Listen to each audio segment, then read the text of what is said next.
Don't worry about it. Okay.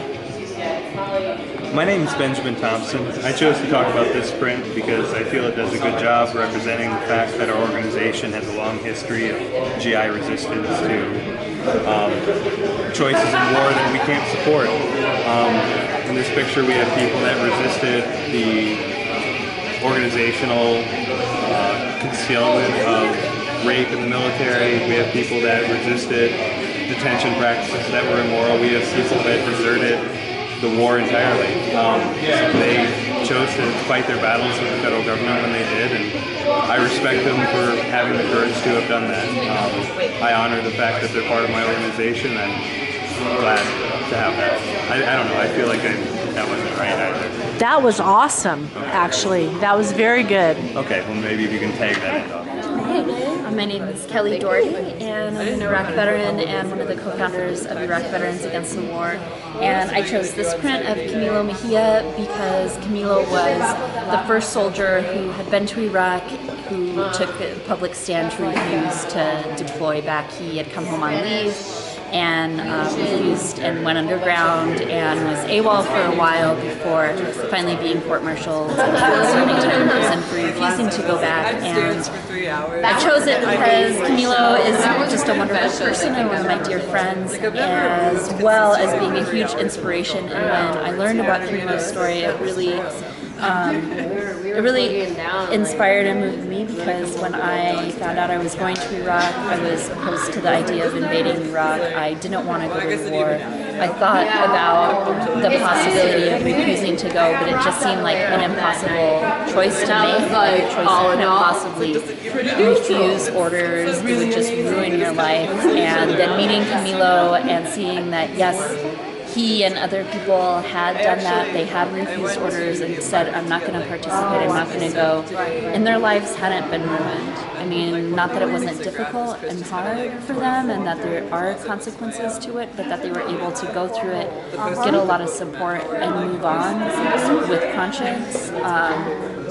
I just found that really wonderful, and so that's why I chose this print of Camilo. And he read a book, he wrote a book about his experience and about Iraq and choosing to refuse to go back, and also reading that was really neat to know someone and have someone as a friend, and then read all of this personal stuff about their life and their experience that you didn't necessarily know just by being friends with them, getting this intimate look into their lives. So that's why I chose this print. Camilo Mejia, War Resistor Extraordinary. Awesome. Okay.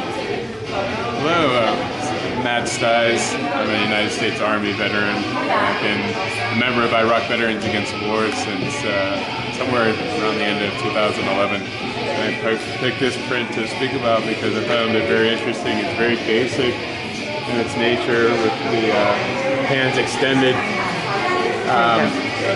but the message is very powerful.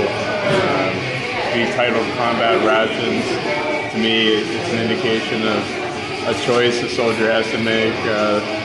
The bullets or the pills, and choosing the bullets sometimes leads to making or the VA choosing for veterans or service members to actually take the rations of pills after their combat experience. I found this a very interesting piece and something I would enjoy hanging in my own house. So yeah, this is quite interesting. Go. This is Matt Stiles. I'm a Iraq Veteran Against the War member, and I wanted to speak about this piece here. I found it very interesting. It's a piece of art that I would like to work with to kind of establish my own understanding of it. But basically, you have here several images of a pill case with classic Army soldier or service member, kind of the relationship of how the plastic soldier is transformed into the actual image of a service member lying prone inside a closed pill box, and then here it's spilled over and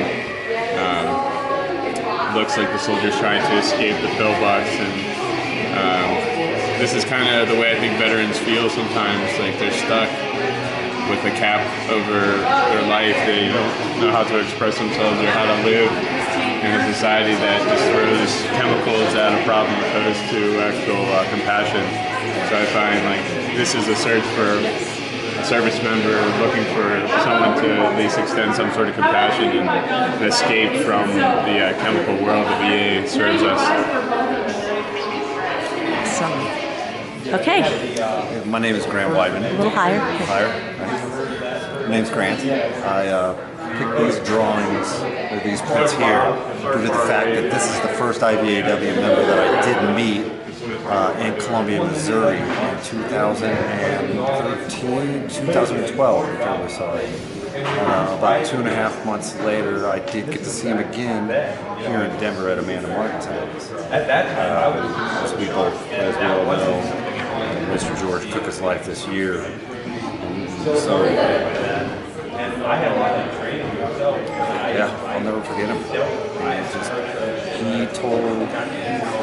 He spoke words that I thought that nobody else would ever say. And so to just be around this guy was incredible.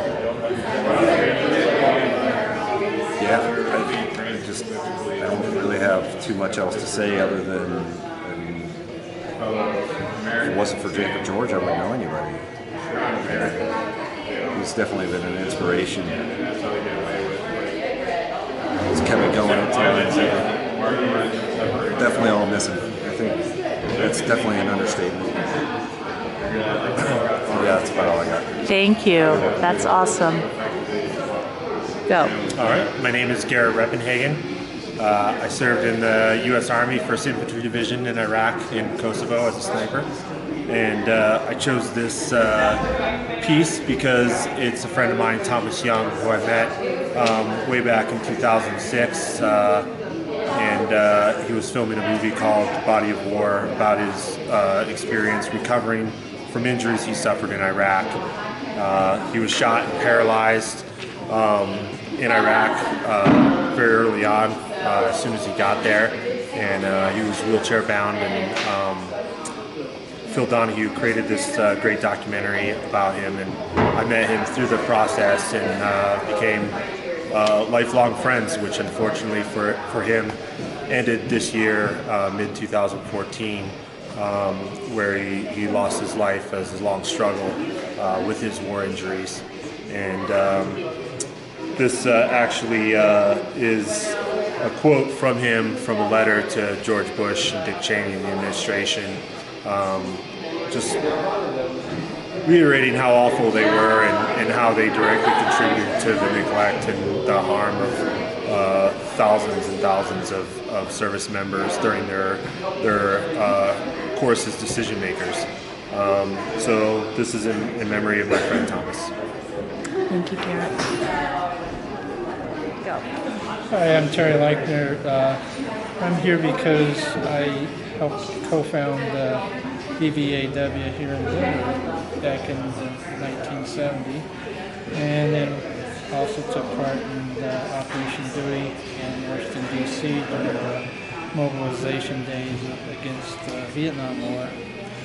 And here we are again with veterans coming back from the other war, much the same as the other war. And I'm really happy to be here for IVAW because I think that what they're doing has expanded even beyond what Vietnam Veterans Against the War has done to bring awareness to the American public about what the cost of war truly is. Thank you. That was great. My name is Shauna Foster, and I have been a member of Iraq Veterans Against the War since 2006. And this print that I want to talk about is celebrating 10 years of leadership. Iraq Veterans Against the War was founded by Kelly Doherty and Jeff Millard. But how I decided to get involved with IVAW is they invited me to a women's retreat where I met most of these women, Chantel Bateman, Amadi Braxton, Joyce Wagner, Maggie Martin. I don't think Kelly was there, but Betty Yu, and all of these really great women leaders in this organization. Through the leadership through the women's retreat that I went to with IVAW. And before that, I hadn't even realized how much I had been hurt by the people in my unit because I was a woman. And so it was very empowering. I really felt like I had found my people when I went to this, because I was raised in the military, so I really understand that culture. And then to go in the military and then to decide that the war was wrong and that the Bush administration were criminals and they were lying about why we were really there, made me turn back my family against my whole culture. So to find people who were still very into the military culture and being a veteran, and yet also still against the war, and to understand what it's like to be a woman in a very patriarchal environment where it's very controlled by men and they get to decide what to do, it was just empowering beyond belief. And I was so glad that I had really found my people. And so to me, that's what this really represents. This is who I identify with the most out of anybody else in society. And the fact that it wasn't just we were sitting around commiserating as women, we led from our place and our experience as women. We are currently leading this entire organization from the very beginning when Kelly Doherty founded it to right now where I'm the board chair for this organization. And I would not have found my voice and my ability to speak had it not been for the other female veterans in this organization. Awesome.